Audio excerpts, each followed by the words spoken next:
Olá, pessoal, muito boa noite, pessoal, muito boa noite a todos. Já estamos aqui ao vivo para nós começarmos daqui a pouco uma conversa muito bacana com a minha amiga Everilda Brandão. Estou só esperando aqui a Everilda entrar. Nós vamos fazer um bate-papo hoje sobre a compra e venda. Olha só, esse assunto da compra e venda relacionado à era digital é um assunto muito legal, tem muita coisa boa para a gente ver.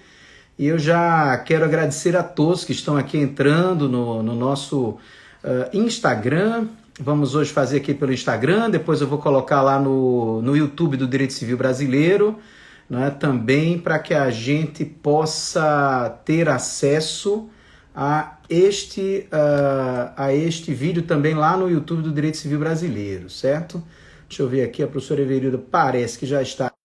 Então eu já deixo a professora Everilda também aqui conectada. Deixa eu ver aqui se ela já vai conectar. Então, como eu estava dizendo, nós vamos fazer aqui hoje pelo Instagram e depois eu vou colocar lá no YouTube do Direito Civil Brasileiro para quem for acompanhar também. Professora Everilda, que bom ter Cheguei. aqui pelo nosso Instagram. Olha só, que prazer enorme, né? Deixa eu melhorar aqui essa carequinha minha que não está aparecendo assim de forma adequada aqui. Eu acho que isso é um ponto importante, né? Acabei.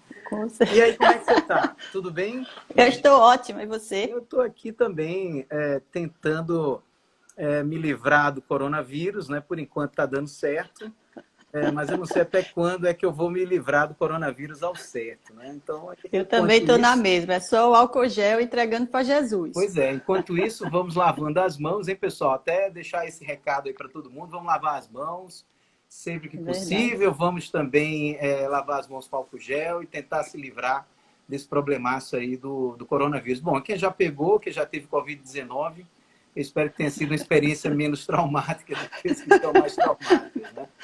É Everilda, eu verdade. estava dizendo ainda agora há pouco aqui, antes de você entrar, o seguinte, que hoje a gente vai bater um papo muito bacana sobre compra e venda na era digital. Na verdade, nós não vamos só nos ater aqui às questões relacionadas à compra e venda pelo meio digital. Isso é importante deixar bem claro, pelo meio eletrônico, né? Nós vamos mesmo tratar sobre questões que vão além desses pontos relacionados à própria a forma propriamente de se fazer compra e venda pelo meio eletrônico, né? Mas antes É isso. da gente tratar sobre esse assunto, da era digital, da compra e venda propriamente, eu vou deixar você falar um pouco, você sabe que eu falo muito, senão só eu falo, né? Para você pelo menos dar boa noite para todo mundo que está nos escutando aí agora. Pois é. É um prazer estar aqui. Quando eu estou perto de você, o meu Brandão Guilhermino se rende ao seu Azevedo Toscano de Brito, porque isso só falta o Orleans e Bragança. Isso aqui é um nome imponente, entendeu? Tá vendo? Esses nomes brasileiros Mas são verdadeiros inventários, na verdade. exatamente. Mas é um prazer estar aqui. Discutir direito civil é uma paixão. Discutir o direito digital é muito mais. E você falou uma coisa muito acertada. Nós temos duas formas de ver esse direito digital. Fazer o que se fazia no analógico com alguns procedimentos digitais e mudar a estrutura mesmo dos conceitos de objeto, pagamento e forma. Porque principalmente a forma é o que eu acho mais impactante, é o que a gente vai conversar aqui bastante, porque o formato do papel agora está deixando de existir. Nós não temos mais caneta, nós vamos falar sobre isso, né?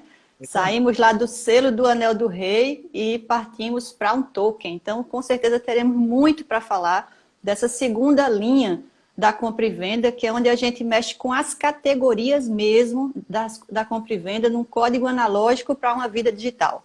Então, temos muito a conversar hoje. Muito a conversar. Agora, antes da gente começar, olha só o que eu estou com ele aqui do meu lado. Olha. Não posso deixar de Olha mostrar. que Olha, coisa olha, linda. pessoal, a tutela das multititularidades.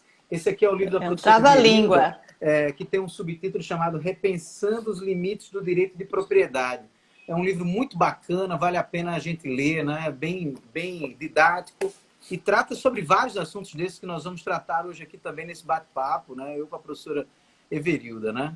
Everilda, olha, Eu que tive a honra, eu tive duas honras. Você como meu examinador na banca de doutorado e você me presenteou com a ideia desse título, porque foi o rascunho do seu exame lá para mim que trouxe essa expressão multititularidade. Então, eu quero agradecer aqui, deixar o registro eterno de que você foi o padrinho um pouco desse livro, trazendo esse título que me ajudou tanto a dar uma ideia do que era que eu estava falando, né? Porque eu estou falando aí de pertencimento e a era digital, logicamente, tem tudo a ver com as novas formas de apropriação de bens, por isso que a leitura do livro também é importante para quem está estudando direito digital. Exatamente, sem dúvida nenhuma. Aliás, antes da gente passar ao tópico principal, também eu estava vendo aqui que estão participando conosco os nossos queridos amigos, a professora Simone Tassinari, que está aqui também nos vendo. Olha que legal. O Beijo, Simone. Beijo, Ana Kilza, que eu já vi Daniel também. Bucar, Kilza também, que está lá em Maceió, Daniel Bucar no Rio de Janeiro, Isso. Simone lá em Porto Alegre. Olha só, o Brasil ficou muito pequeno depois de todas essas intervenções ao vivo, assim, não é? Isso é muito bacana. É verdade. Pessoal, olha, sejam todos muito bem-vindos, também todos que estão participando conosco agora. E eu vou começar, Evílio, o seguinte, vou te provocar. Depois a gente vai nessas provocações recíprocas, mas tem uma aqui que eu não vou deixar de fazer de jeito nenhum, que é a seguinte: nós vivemos mesmo numa era digital, para a gente chamar assim o nosso encontro hoje, compra e venda na era digital. Existe isso? Existe uma era digital? Toscano, se eu te disser que já tem gente dizendo que já passamos da era digital. Então, algumas pessoas já defendem que estar online ou offline não faz mais diferença. Nós tivemos um encontro, um daqueles encontros de Davos, que é aquele congresso super famoso de economia, que se reúne lá na cidade de Davos, acho que é a Suíça, não é? Que eu sempre confundo Suíça com Suécia, isso é um pecado mortal. Exatamente. Mas o presidente do Google tinha dito que em muito pouco tempo, isso ele disse há uns 5 anos atrás, não faria mais diferença estar online ou offline, nós sempre estaríamos conectados. E a internet das coisas veio para provar isso. Então, o que é que faz a gente estar pós-era digital? É a automação, a robótica, o acesso e principalmente a autonomia das máquinas. Então, esse diálogo que traz uma palavra nova do direito digital, que é singularidade, que é a junção do corpo humano com as máquinas, tornando um ser singular. Então, daqui a pouco a gente vai ter... Você vê que tem gente que já está botando o chip na mão, bota o currículo dentro desse chip que está implantado no corpo. Então, esse seria o homem ciborgue, o começo de uma nova era, onde a gente mistura a humanidade com as máquinas. Isso estaria já marcante como uma segunda fase da era digital. Então, para essa parte aí de doutrinadores, bem ligados ao direito digital mesmo, nós já passamos da era digital. Estamos muito além dela em coisas muito mais profundas e complexas. Sabe que numa das conversas entre a gente, eu acho muito curioso quando a gente fala de uma era digital e quando a gente percebe que em países como o nosso, que nós vivemos em eras digitais para uma parte da população, né? E numa era, digamos assim, da medieval para uma outra parte da população. Imagine como o Brasil tem muita desigualdade social e tem áreas, não só áreas periféricas dos grandes centros, mas de modo muito especial também o centrão do Brasil, né? O interior do Brasil, enfim, algumas localidades mais distantes dos grandes centros. Não é propriamente o interior, mas nessas localidades distantes dos grandes centros, que a gente sabe que as pessoas não têm acesso a sequer a internet ainda. Embora boa parte dos brasileiros já tenha acesso à internet. Agora, nesse período da pandemia, isso ficou ainda mais evidenciado, né, também. Me parece que são já 70% da população que tem acesso à internet, né? Mas eu vou te dar um dado interessante. A gente exagera Rodrigo, falando de era digital, mesmo com essa distinção toda, assim, do ponto de vista social. O que você acha? A gente hoje vai tratar, por exemplo, de pagamento com criptomoeda, mas tem gente que não tem a menor ideia do que é criptomoeda, nem sabe onde compra, onde vende, enfim, né? O que você acha? Rodrigo, eu não tenho dúvida que a gente iniciou a era digital com os caixas eletrônicos dos bancos. Você e eu vivemos isso, quer dizer, a babá contava, porque nós somos jovens, de uma época que todo mundo se assustou porque os bancários estavam todos sendo demitidos porque uma máquina agora ia atender o cliente. Aí eu pergunto para você, quem é hoje a pessoa, por mais pobre que seja, que não consiga ir tirar a aposentadoria num caixa eletrônico do banco, que no máximo leva aquele netinho para digitar a senha, mas que ele consegue lidar com a máquina? Então é isso que faz a gente entender que existe uma era digital. Eu não tenho dúvida que nós vivemos muitos planetas ao mesmo tempo. Nós vivemos uma África da Idade Média, que não tem nem vaso sanitário ainda, e nós vivemos as pessoas que já nem participam mais de uma vida corpórea, vivem sempre na vida digital, faz tudo pela internet. Então, o fato de ter esses muitos mundos paralelos não descaracteriza dizer que há uma era digital. Quando eu vejo uma pessoa puxando uma carroça com um celular, ele está na era digital. Ele passa um WhatsApp. Tem gente que nem tem mais telefone de voz, só tem o chip do WhatsApp, por mais simples que ela seja. Então, quando a tecnologia digital mais básica e mais simples chega para uma população grande, no sentido das três classes sociais, baixa, média e alta, você caracteriza que existe uma rotina digital. Agora, isso vai aumentando, né? Você vê que essa semana a gente discute aí a moeda de R$ 200, a cédula de R$ 200, quando a gente já estava falando da morte do dinheiro como meio de pagamento e as moedas digitais ou as criptomoedas serem a nova forma. Mas é por aí. Pois é. Mas você ia dizendo alguma coisa que eu acabei lhe atrapalhando com essa questão da diferença social e da era digital, né? Você ia dizendo algo. Foi isso mesmo, que existem, era isso que eu estava dizendo, que existem vários mundos, né? A África medieval e existe a nossa digital, mas não deixa de ser uma era digital. Sim, sim, sem dúvida nenhuma, é verdade. Bom, nós temos aí um outro problema interessante, é que o nosso código, que é de 2002, digamos assim, né?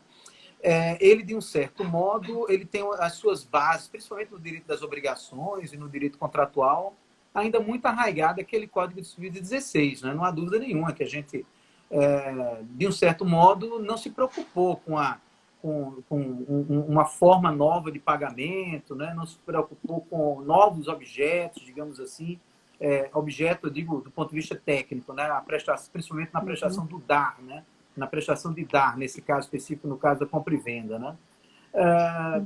Portanto, talvez haja um descompasso atual do nosso Código Civil atual com algumas questões que são mais presentes, né? Eu, particularmente, acho que o nosso código ele é bom, ele atende uma série de aspectos que são relevantes nessa medida, né? Mas também acho que, num ponto ou noutro, ele pode eventualmente ter ficado para trás, né? E principalmente nessa questão relativa ao próprio pagamento. Essa questão do pagamento, do preço, das regras sobre preço, das regras sobre pagamento, realmente pode ter havido aí um certo descompasso, né? Mas eu pergunto para você, você acha que o nosso código está preparado para esses temas que nós vamos tratar hoje? Aliás, eu queria deixar bem claro que nós estamos tratando da compra e venda, que está ali regrada pelo nosso Código Civil a partir do artigo 481, né? E quando a gente fala do artigo 481, até separei aqui o Código Civil para a gente também olhar para ele, ele diz aqui: pelo contrato de compra e venda, um dos contratantes se obriga a transferir o domínio de certa coisa e o outro a pagar-lhe certo preço em dinheiro. Olha só, esse é o regramento que nós temos sobre a compra e venda, né? E parece que ele atende às questões, digamos, dessa era digital mesmo, de uma era já pós-digital que nós estejamos eventualmente vivendo, né? O que você acha? Toscano, desde o meu primeiro livro, que é A Propriedade Privada Funcionalizada, eu já dizia que o Código Civil é insuficiente para as novas demandas do século XXI. Você vê que ele não tem uma linguagem nem para o incorpóreo, nem para a solidariedade. Tanto que a multipropriedade só entrou agora, um dia desse é que virou assunto do Código Civil, porque o nosso código foi projetado para uma sociedade agrícola. Você imagine lá em 1804, quando o Napoleão pensou o modelo estruturante do Código Civil, que a gente usou para 2016 e que arrumou em 2002. Mas você tem um código feito para as coisas corpóreas. Se você olhar toda a compra e venda, como está no Código Civil, é pensada em bens corpóreos. Então, uma fazenda, um carro, um maquinário, um imóvel, um avião, um barco, sempre coisas pesadas, corpóreas e pesadas. A nossa era é fluida, então o objeto de venda não é mais corpóreo. Se você, e aqui a gente puxando já para esse primeiro tópico do objeto, quando ele diz que você faz o objeto da compra e venda, essa troca do dinheiro com a coisa, essa coisa não é mais sólida nem é corpórea. E o Código Civil tem uma resistência enorme ao que não é corpóreo. Tanto que o direito das coisas, quando você pega lá no manual, diz assim, o direito das coisas estuda a apropriação dos bens corpóreos. Propriedade intelectual está fora, meio ambiente está fora. LGPD está fora. Sempre é uma lei extravagante para falar do que não é corpóreo. Mas nós temos um código dizendo que é compra e venda. E nós não temos nenhum outro instrumento legal que nos diga ou nos conduza para essa apropriação de bens digitais. Então, quando eu falo da compra e venda de um perfil da internet que me rende R$ 70.000 por mês, eu estou vendendo o perfil. Vamos imaginar aqui que eu queira vender o direito civil brasileiro. Eu tenho um perfil digital, eu tenho alguém que quer comprar e alguém que quer vender, mas o objeto em si não é sólido. Então, como caracterizar isso na cláusula de objeto de um contrato de compra e venda que o advogado vai redigir? O momento da tradição, por exemplo, que é tão importante na compra e venda. A tradição do bem físico no Código Civil, se for móvel, a tradição é só tirar de uma pessoa para outra. Se for imóvel, é no registro. E se for um bem digital? É a entrega dos códigos-fonte. Se a gente não tiver essa percepção do momento do traslado da coisa, da tradição mesmo, nesse ambiente virtual, você corre o risco de redigir uma cláusula e não transferir a coisa para outra pessoa. Porque você pode ficar com o perfil e a pessoa ainda ter a senha ou o código-fonte e alterar todo o seu perfil porque tem acesso à estrutura básica da coisa virtual. Então, o objeto em si tem uma característica, uma especificidade que não tem um apoio legislativo lá no Código Civil. O que ajuda é a boa interpretação dos advogados.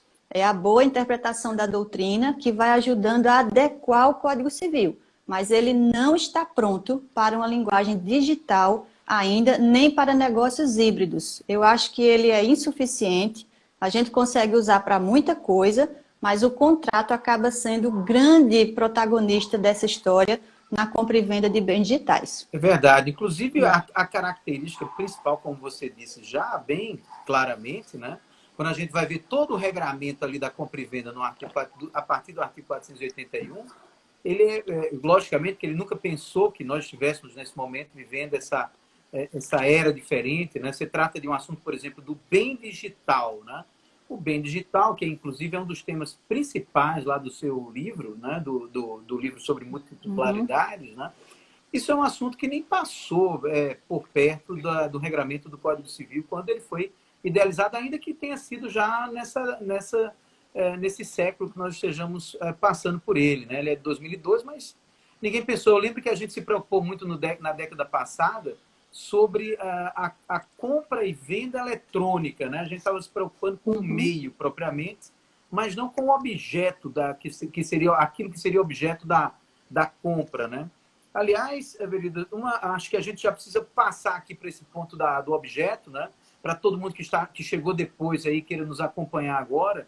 Nós estamos tratando aqui da compra e venda na era digital e a gente dividiu essa temática aqui em 3 partes que são importantes. A gente fez, na verdade, uma parte introdutória agora, mas a gente precisa ver algumas questões relacionadas também ao objeto, ao preço, né? Ao pagamento, como se dá o pagamento desse preço, né? E também a forma, né, do contrato de compra e venda, né? E eu vejo aqui o seguinte, uma coisa me parece que não há dúvida, que os dados hoje é um bem que é bastante cobiçado, né? Principalmente pelas empresas, né? E não me parece restar dúvida que os dados eles podem ser objeto de compra e venda, né? Mas eu queria ouvi-la também sobre esse assunto, né? Não é nem todo tipo de dado, nem os dados de modo geral. Há, logicamente, um regramento para a venda desses dados, né? É que a gente tem sobre venda de dados, isso é um aspecto que, veja, nós estamos tratando aqui de objeto, do que é que se vende, e se os dados são ou não passíveis de venda, né? Isso é um excelente tema, Rodrigo, porque desde que aquele jornal americano disse que dados são o novo petróleo, quando a gente soma com o que a gente tem visto por aí, você compra em zonas como a 25 de março, em São Paulo, você compra um pendrive com 200 mil e-mails para você difundir ou distribuir o seu produto digital. E essa clandestinidade geram contratos ilícitos. A lei da LGPD vem para coibir um pouco esse tipo de coisa, porque a coleta de dados é tão indiscriminada que o Código Civil não diz nada sobre isso e era preciso uma lei para que a gente não tivesse só princípios e cláusulas gerais para resolver. Então, a LGPD vem para tentar coibir essa coleta, porque é na coleta que você vai ter o uso dos dados. E um desses usos pode ser dentro da compra e venda. Agora, aquele que forneceu os dados para o captador precisa autorizar essa compra e venda. E que eu acho muito difícil a gente conseguir controlar isso, pelo menos no curto prazo, porque até na farmácia, quando você vai, que alguém pede o seu CPF, está coletando dados. Quer saber que tipo de medicação você compra, quer saber se aquela medicação é compatível com a sua idade. Aquilo vai ser usado entre o catálogo da farmácia, o seu plano de saúde e as seguradoras de vida. E a gente não tem a menor noção disso no dia a dia. Então, eles juntam aqueles dados coletados em todas as farmácias do Brasil, forma-se um arquivo que é transferido para uma empresa de seguros e quando o toscano for lá fazer o seguro de vida, o acesso a esses dados vão dizer que ele toma medicamento controlado muito jovem, então ele não pode fazer um seguro de vida. Ou o preço vai ser altíssimo, porque ele tem uma tendência a morrer mais cedo, então vai usar lá o seguro. Então veja que manobra que se faz e que se você for olhar, e aí o Código Civil nesse aspecto é suficiente, esse objeto é ilícito, porque eu não posso vender dados que foram coletados e que não foram autorizados para esse tipo de uso. Então, quando a gente tem principalmente os dados sensíveis, que é o ponto alto da LGPD, você está em cima da total nulidade dessa compra e venda por objeto ilícito. Eu não posso usar dados de uma pessoa para discriminar em contrato de seguro, contratos bancários, aquisição de qualquer produto que seja, a oferta do crédito, por exemplo, porque esse objeto não tem uma validade jurídica esperada para ele. Então, acho que hoje nenhum objeto digital é tão importante quanto os dados quando a gente fala em compra e venda. Então, é por isso que esse debate precisa ampliar na esfera nacional, para a gente entender que tudo que se entrega na internet pode ser um objeto de contratos, mas apesar da nulidade, vai gerar muitos efeitos, porque esses dados vão rolar, nós recebemos o tempo inteiro essas propagandas que nós não queremos, que são conduzidas por um grande banco de dados que um Facebook da vida tem e que usa nos seus contratos com os distribuidores digitais, que são as pessoas que cuidam de tráfego, não é tráfico, é tráfego digital,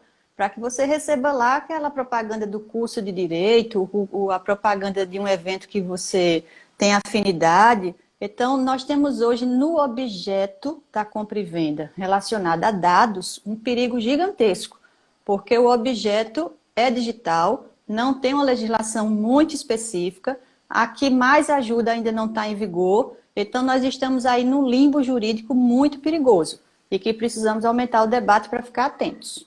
Isso, inclusive, é importante só esclarecer, em razão dessa, digamos assim, dessa ausência legislativa, da falta da regra, né, especialmente agora pelo que nós estamos vivendo, sem a LGPD ainda em vigor, os dados eles podem ser objeto da compra e venda, desde que haja autorização, né, desde que as pessoas estejam ali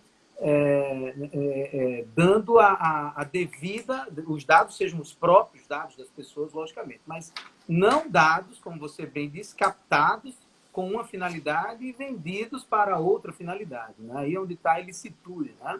Me parece que é aí onde a gente tem que grifar bem o ponto, não é isso?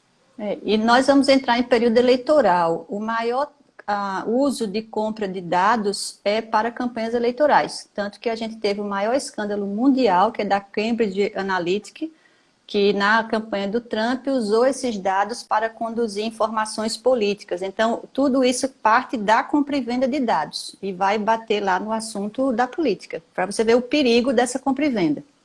Pois é, sem dúvida nenhuma. Everilda, eu estou vendo aqui o seguinte, que a sua internet está bastante lenta, eu não vi ainda se eventualmente está chegando lento para todo mundo aqui nos comentários, não houve ainda comentário nesse sentido. Para mim, ela para mim, o seu sinal travou. Travou, pois é. Eu estou lhe ouvindo bem, mas não o sinal está mais ou menos travado. Talvez seja o mesmo caso que eu estou. Acho que você está me ouvindo bem, né? Mas o sinal está travado, a imagem, né? Eu vou tentar aqui mudar a rede. Vamos ver se eu consigo mudar a rede. Mas pode ser que eu dê uma caída aqui. Aí eu vou eu de precisar todo que modo, você... tá, eu queria que se vocês que estão nos assistindo pudessem nos ajudar aqui, só nesse ponto aqui, para a gente entender, se eu, por exemplo, estou sem imagem e sem áudio também, Estão eu estou dizendo vendo que a aqui minha que imagem não aparece. Então, não Rodrigo, eu vou aparece, né? sair e pedir para Tá? entrar de novo, porque pode ser que eu entrando de novo a minha imagem fique boa, tá? Tá, então veja, a Ana Kisa também está dizendo aqui que os áudios estão perfeitos e você agora melhorou um pouco também. Eu notei que sua imagem melhorou um pouco. Chega mais perto da câmera, Evelyn. Eu acho que notei que, por acaso, melhorou um pouquinho quando chegou mais perto. Mas Peço para agora entrar não me novamente e você me abandona, viu? Não me aceita. De abandona, jeito não me nenhum. deixe só aqui. Nunca, é um segundo. Agora me aceite quando eu solicitar. Só um minutinho. Deixa eu ver se eu vou te aceitar aqui. Bom, pessoal, vamos esperar aqui a Everilda voltar, vai ser rápido. Muito obrigado aí pela ajuda de todos vocês. Nós estávamos realmente precisando desse feedback. Deixa eu ver aqui se já vai voltar aqui. Não, deixa eu ver aqui onde é que está a Everilda aqui. Vamos ver aqui. Vamos ver se ela volta agora com uma imagem melhor. Vamos ver aqui. Deixa eu ver aqui. Bom, estou vendo aqui. Simone, como vai você, Simone? Tudo bem? Bom, Everildo, E acho que agora? agora você agora voltou melhor, hein? Bom, eu digo melhor imagem, né? Você está sempre muito bem, então, Estou mais nesse ponto. jeitosinha. Muito bem. Então, vamos continuar, né, o nosso bate-papo. A gente vem falando sobre o objeto já do contrato de compra e venda e a possibilidade dos dados serem objeto do contrato, né? A gente estava preocupado justamente com a ilicitude, lógico, de você pegar dados de um determinado centro de dados que é formado e vender, logicamente, essa utilização dos donos daquelas determinadas informações que estão ali. Lógico que aí a gente teria aqui uma ilicitude bem clara, né? Isso é uma questão interessante. Agora, olha, vê só em que ponto a gente foi chegar aqui quando a gente fala nesse aspecto da compra e venda, né? Isso é uma dúvida que eu tenho. Confesso a você que eu tenho uma dúvida aqui muito severa. Quando eu vou lá no Spotify, por exemplo, eu vou no Spotify ou mesmo vou no Netflix e baixo lá o vídeo que eu quero ver. O vídeo que eu quero ver, o filme que eu quero ver, ou então vou no Spotify e baixo a música que eu gosto, né? Eu gosto de umas músicas bacanas. Depois eu digo aqui para vocês quais são as músicas que eu gosto e que eu tenho já uma seleção ampla. Aliás, eu ando pagando meio caro por essa seleção, sabe? E aí eu fico perguntando o seguinte, vamos primeiro analisar assim, esse dado, esse bem que eu compro, que é um bem digital, logicamente, né? Eu compro mesmo, isso é uma compra. Sabe que eu tenho dúvida sobre isso? Isso é uma compra ou isso é uma prestação de serviços? Também tem muito uma outra questão que está em torno desse assunto, né?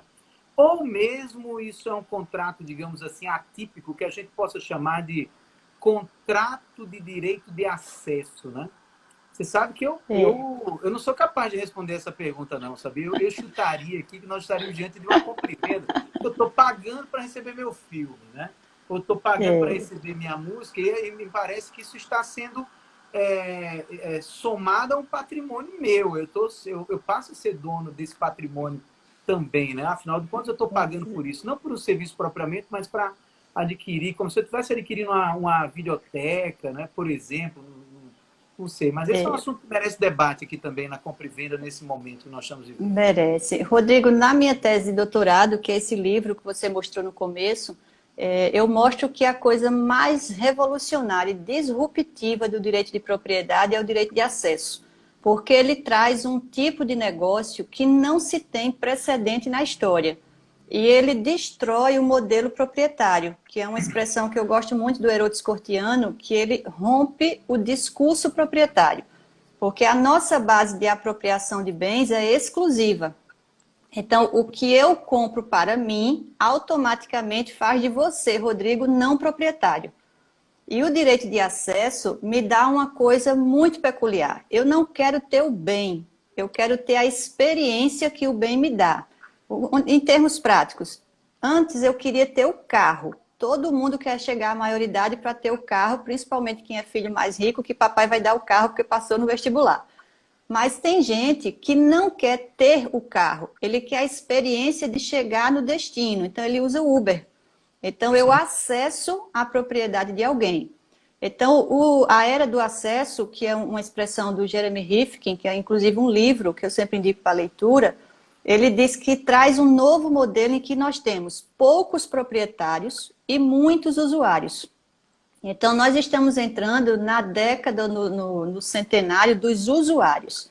Então, qual é a diferença prática disso? É que o download é uma compra e venda, mas o acesso que você faz para o arquivo digital de alguém não pode ser considerado compra e venda.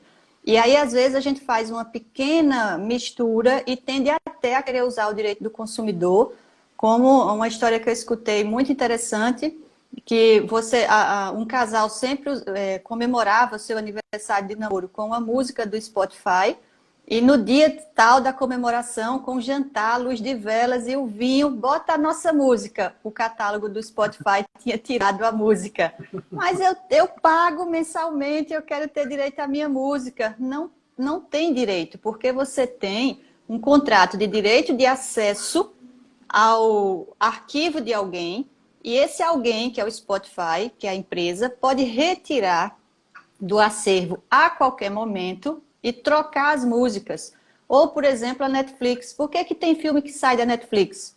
Porque o contrato dela com a Disney World, com todos os produtores e distribuidores, tem um tempo. Então, quando aquele contrato termina, o filme tem que sair do catálogo por uma questão de direitos autorais. E aí ele sai do catálogo. Mas aí vem aquele caso de São Paulo, do menino que era autista e que assistia todo dia o filme do Nemo e o Netflix tirou do catálogo. E a mãe quis entrar com ação porque ela disse que o filho, como autista, entrava em pânico sem o filme, ficava muito descontrolado e ela queria o direito ao filme, que ela não tem. Porque o que ela contratou foi o acesso ao acervo de alguém. Já quando você faz o download é diferente. Você vai lá no iTunes e ele pergunta, você quer alugar não, você quer ouvir a música ou você quer baixar a música por $2? Se eu fizer o download e pagar, eu estou com compra e venda. E essa música fica para mim. Agora veja a pegadinha do provedor. Você baixa a música, ela é sua, mas vamos dizer em termos mais antigos, o toca-fita da música é só o aplicativo do iTunes. Então, se eu parar de usar smartphone e for para a Samsung, eu não tenho acesso às músicas que eu comprei. Então, aí sim você tem um abuso de direito na compra e venda. Porque se eu comprei e a titularidade é minha, o que é que a gente fazia com o CD e com o disco de vinil? Você levava para casa, levava para onde você quisesse. Nessa nova modalidade, você compra, mas só tem acesso no aplicativo da empresa, que, ao meu ver, isso é uma violação de prerrogativas básicas do direito do consumidor e fere mortalmente a compra e venda. Porque a titularidade da compra e venda me diz que o acervo é meu. E aí vem as grandes questões a partir dessa compra e venda. Eu comprei a música, mas eu não posso doar para o Toscano como eu daria um CD de presente no aniversário dele. Eu não posso comprar a música no iTunes e te dar de presente. Você chegava na casa de alguém, tinha lá o filme no DVD, ou tinha aquele álbum que você gostava do CD, e você dizia, pode ficar para você. Eu não posso fazer isso no meio digital. Então, há uma desconfiguração aí do objeto da compra e venda que vem causando problema. Porque isso sim é disruptivo você entender o que é acesso e o que é compra e venda, mas é abusivo você fazer um download, pagar em dólar e não ter direito à música para fazer o que quiser com aquela titularidade. É por aí. Pois é, mas eu tô um pouquinho preocupado aqui, porque mais uma vez parece que a internet está. Eu até já desativei os comentários aqui para ficar melhor, mas não. E o nosso tempo, né, Rodrigo? A gente tem Não pouco melhorou. mais de 15 minutos. Pois é, e também não, mesmo assim não melhorou até agora. Estou um pouquinho preocupado, porque para mim a sua imagem Deixa eu está muito voltar parada aqui. o tempo todo. Eu não Eu sei vou se tentar por uma acaso outra isso coisa vai. aqui. Deixa eu fazer aqui uma troca de conexão. Vamos tentar um Tá. segundinho só. Eu estou com tudo ligado aqui. Eu tenho 4G ligado, tenho Wi-Fi ligado, então o som tá bom. Todo mundo está dizendo que o som tá bom. Obrigado, Fabrício, pela informação. Enquanto a Everilda tenta, eu vi ainda agora há pouco que quem não estava acompanhando aqui desde o começo, né? eu vou colocar aqui de novo o livro da professora Everilda, né, aqui na Câmara, Tutela das Multititularidades, né? Está tratando desse assunto conosco hoje aqui, nessa nossa live a respeito da compra e venda na era digital. Nós temos uma série de assuntos relacionados a esse tema do livro, né? Muito especialmente esse tema voltado para a compra e venda para os bens digitais, né? A Verilda trabalha bem com esses conceitos dos bens digitais. E, Walter, você tem razão, a gente, pelo menos o áudio tem se mantido muito bom, né, durante a nossa conversa aqui, e talvez pareça melhor a gente continuar mesmo havendo algum problema com o vídeo, né? Eu acho que seria uma boa mesmo. Deixa eu ver aqui se a gente consegue retomar com o vídeo melhor.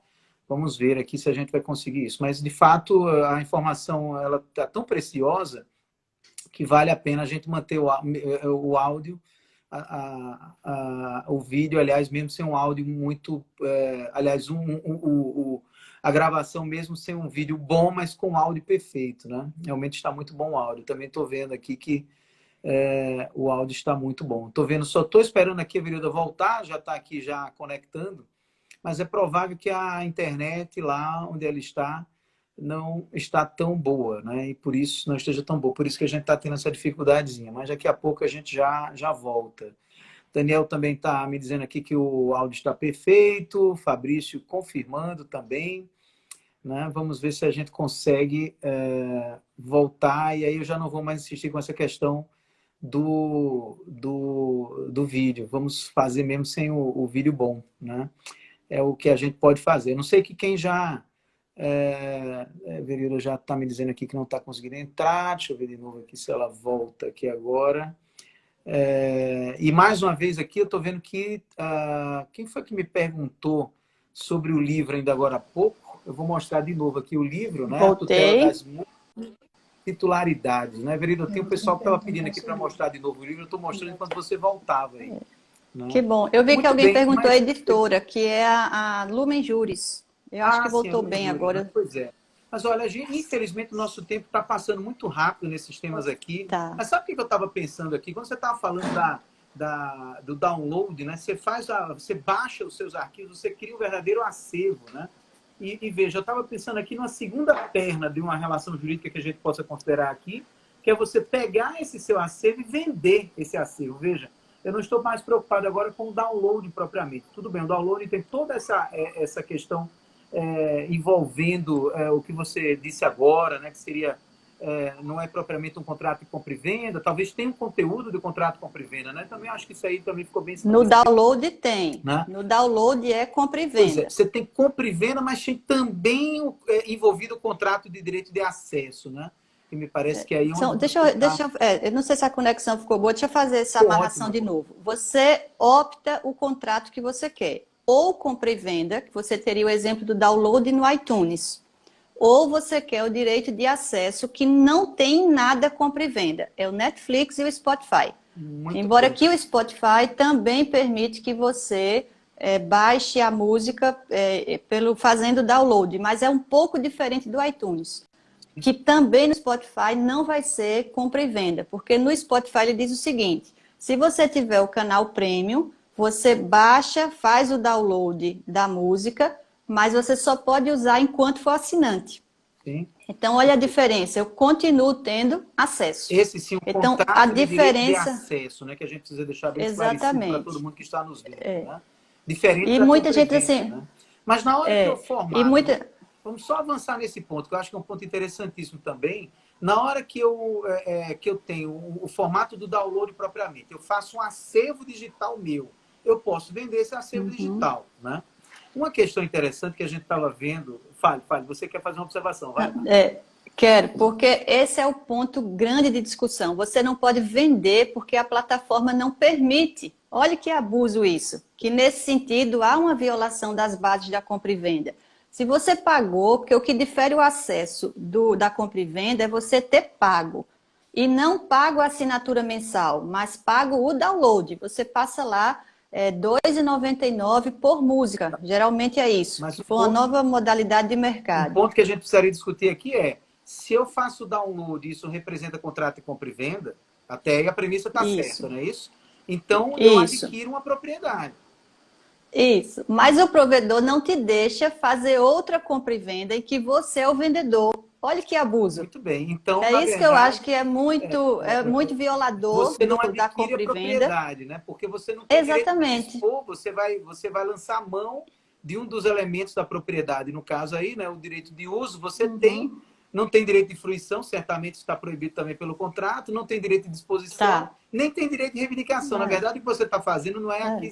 não é adquirindo direito de propriedade, você está passando a ser titular de um direito de uso, digamos assim. O único que resta aqui, me parece, nesse Mas sentido, ou veja, não? O que é que você qual acha? é o direito de uso que você paga para usar?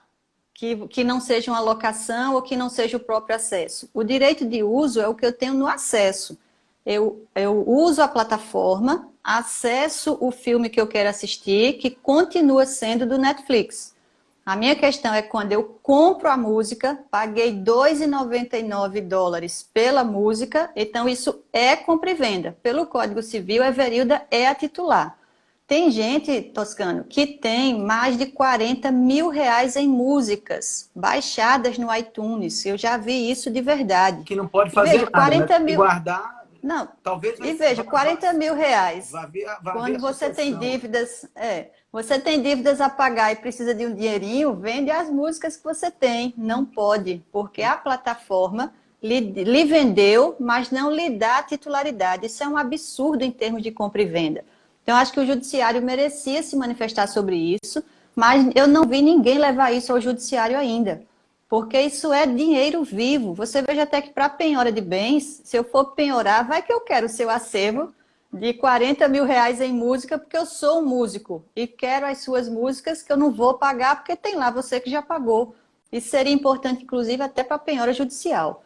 Então, veja quantos temas e que nascem dessa ideia da natureza da compra e venda de um bem digital. Sim, sem dúvida. Agora, todo mundo, olha só que situação interessante essa aqui também. Todo mundo que está nos acompanhando aqui agora no Instagram tem um perfil de Instagram, né? Esse perfil Uhum. tem vários seguidores. Olha só que coisa interessante também. Os nossos perfis de Instagram, eles também têm um valor hoje, né? E podem, Uhum. inclusive, ser objeto de venda. Tem muita gente, eu mesmo tenho várias pessoas que também me ajudam aqui no mundo digital, né? Que diz, olha, fulano vendeu o perfil dele, né? Veja só, quem que imaginaria que um perfil de Instagram, um perfil qualquer de rede social, pudesse passar a ter um valor, um interesse econômico, na verdade, não é um valor econômico, é um interesse econômico que pudesse ser objeto da compra e venda, né? Mas eu acho que aqui Você nos perfis de Instagram, nos perfis de rede social, me parece que o grande problema mesmo, e aqui vamos passar um pouquinho para a questão relativa ao preço, que a gente prometeu falar sobre preço, né? Que preço você Eu daria estou para o seu preocupada até perfil, com o Everilda? nosso Eu tempo, estou Rodrigo, querendo porque a gente tem comprar, tô querendo coisas. comprar o seu perfil, sabia? Eu que quero direito civil brasileiro, porque 140 mil seguidores tem um valor alto no Pois mercado. é, Mas eu imagina. quero usar esse exemplo na doação. Vamos fazer uma live de Vamos. doação em que você doa o direito civil brasileiro para mim, Olha só tá que bom? coisa interessante, hein? Vamos começar a conversar sobre isso, hein? Ah, vamos. Mas diga lá, sua pergunta é sobre Não, eu o estava preço. perguntando o seguinte: quanto é que vale um perfil de Instagram hoje? Olha só, o cara tem lá 5.000 seguidores, 2.000 seguidores, às vezes está nichado Esse numa daí está fora determinada do área. mercado, Rodrigo. Não, mas 5.000 imagina, seguidores ainda é pouco. será? Não sei, viu? Você até está É, nichado, tem só. Eu tenho um Instagram que é só de é. vinho, que eu tenho lá 2.500 seguidores, mas que só gosta de vinho. Esse, esse, Aí eu esse, tenho que esse entrar Instagram nesse. vale alguma coisa, sabia? Bom, mas que Veja, pode eu ser digo, o objeto da compra e mercado venda, não há dúvida, né?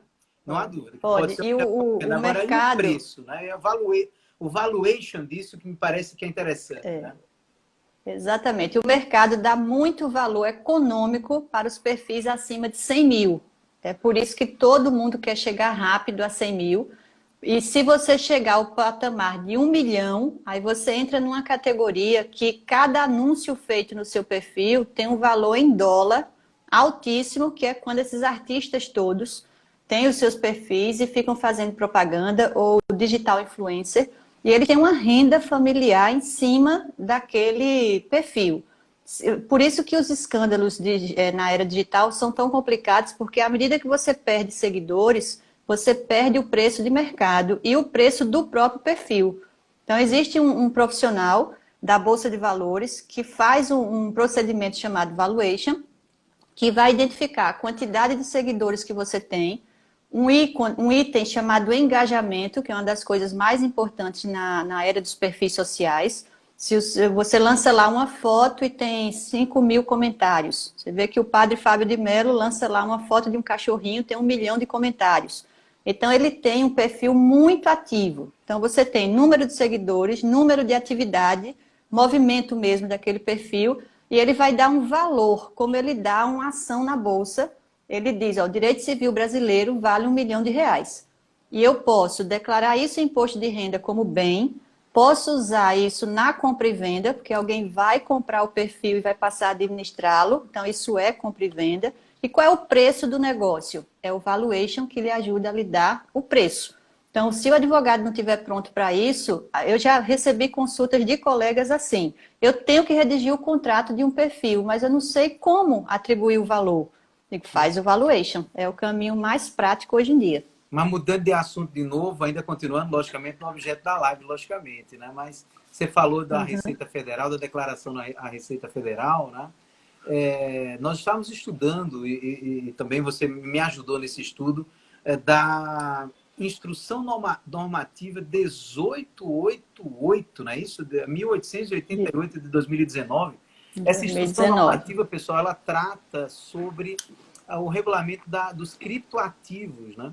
E aí, já que a gente está tratando de preço na compra e venda, um dos grandes pontos de discussão hoje que nós temos nós podemos usar os criptoativos, como, por exemplo, o Bitcoin ou outros concorrentes do Bitcoin mesmo, para pagar algo na compra e venda, né? Me parece que esse é um assunto muito interessante. E, Everilda, nesse levantamento que eu fiz lá na Instrução Normativa 1888, de 2019, o que me chamou a atenção foi o artigo 6º dessa Instrução Normativa, que trata especificamente do que é que você pode fazer, que você tem a obrigação de fazer a declaração da existência de criptomoedas no seu patrimônio, né? Portanto, não pode passar a lacre na declaração de imposto de renda. E dizendo aqui o seguinte, que a obrigatoriedade de prestar informações aplica-se à pessoa física ou jurídica, veja bem, que realizar quaisquer das operações com criptoativos relacionadas a seguir. E veja, começa com compra e venda, né? O primeiro inciso aqui é o da compra e venda, depois da permuta, que me parece muito interessante aqui nesse nosso debate também, a doação, a transferência de criptoativo para a exchange, né? A retirada de criptoativo, cessão temporária, dação em pagamento, a dação em pagamento aqui também, que chama muita atenção, né? Ou seja, tudo bem que há uma discussão muito forte em torno do artigo 318 do Código Civil, que trata sobre as regras gerais de pagamento e está dentro daquele ponto que você ainda agora há pouco levantou, né? O nosso Código Civil, embora em alguma parte, em alguma medida esteja preparado para tratar da compra e venda de modo geral, mas em alguns momentos ele falha, né? Ele vai falhar, especialmente quando ele vai lá nesse regramento do 318, né? É o 318 que trata, quando eles são nulas as convenções de pagamento em ouro ou em moeda estrangeira, bem como para compensar a diferença entre o valor desta e o da moeda nacional, excetuados os casos previstos na legislação especial. Quer dizer, ao que parece, em princípio, não se poderia se utilizar de criptomoedas para fazer pagamento de compra e venda, né? Se a gente fosse nos guiar aqui pelo 318. Mas parece que se a gente tratasse de um contrato de permuta, não teria problema. Nós estaríamos trocando um bem digital, digamos assim, me parece até que poderíamos conceituar assim, as próprias criptomoedas, né? Os criptoativos, em face de um outro negócio, por exemplo, comprar uma casa com criptomoeda. Eu sei da discussão grande em torno desse assunto, eu não estou afirmando que pode, acho que você poderia falar desse assunto também. Sei que é bem polêmico em razão do artigo 318, da própria lei do real. O professor Paulo Lobo escreveu um texto curto para nos ajudar nesse sentido e deixou bem claro isso, né, que a gente não pode fugir da moeda corrente nacional para pagar as coisas, mas me parece que se a gente tratasse de uma permuta, nós estaríamos bem afastados dessa problemática do artigo 318. Como a nossa live vai acabar É. já já, eu vou passar a palavra para você, porque senão você não fala também sobre isso. Na minha conta aqui, acho que a gente tem exatamente 10 minutos, talvez 9. Então Então, vamos lá. vou tentar fechar aqui essa ideia, porque ela é bem legal e é bem interessante para a vida prática de quem está assistindo. Claro. O que me preocupa é ser resolução normativa, porque no nosso país a gente tem um apego à instrução normativa e portaria e esquece da pirâmide keynesiana. Então, a Receita Federal diz que uma compra e venda pode ser feita e o Código Civil diz que não. Aí eu me apego à resolução ou à instrução normativa, faço o negócio e vem um juiz e aplica o Código Civil. Eu vou dizer que ele está errado de anular o negócio? Eu acho que não. Então, eu me apego mais, eu sou mais conservadora nesse aspecto. Se um cliente chegasse para mim, eu me guiaria pelo Código Civil. Então, é por isso que eu acho que a saída da permuta é perfeita pela própria resolução, porque ela não considera a criptomoeda ou criptoativo como dinheiro.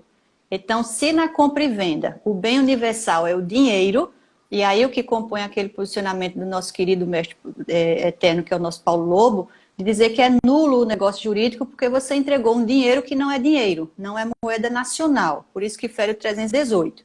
Mas, se não é dinheiro, por que eu tenho que declarar na Receita? É porque a Receita não quer saber só o que você tem em dinheiro, mas em bens e ativos.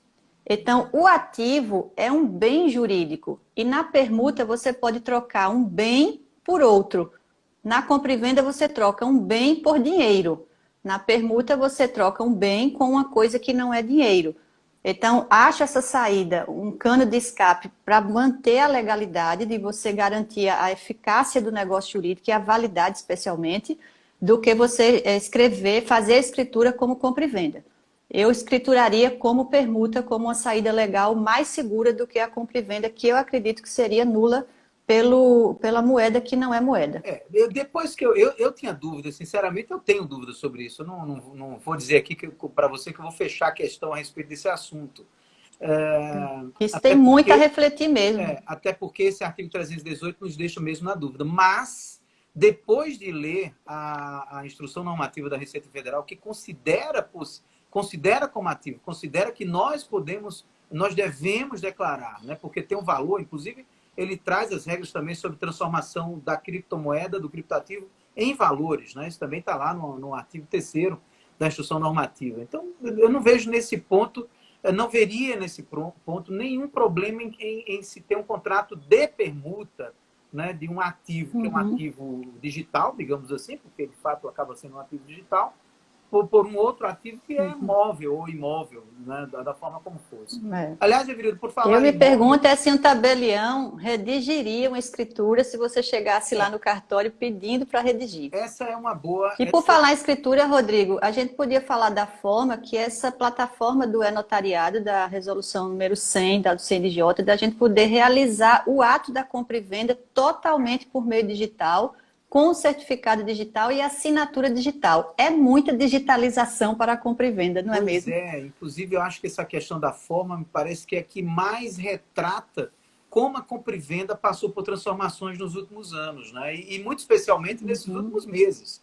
Não era possível se imaginar isso em janeiro de 2020, nós estamos aqui em agosto de 2020, mas em janeiro de 2020 nós não pensaríamos, por exemplo, que uma pessoa que está vendendo um imóvel que está situado em Recife, onde você está agora, pode procurar um tabelião em Recife, né? E a outra pessoa que está adquirindo esse imóvel está lá em Porto Alegre, né? E de repente fazer uma escritura em que as pessoas estejam em locais diferentes, fazendo assinatura digital em locais diferentes, através dessa plataforma que você ainda agora há pouco mencionou, que é a plataforma do e-notariado, né? Isso tudo foi possível em razão do provimento número 100 do CNJ, né?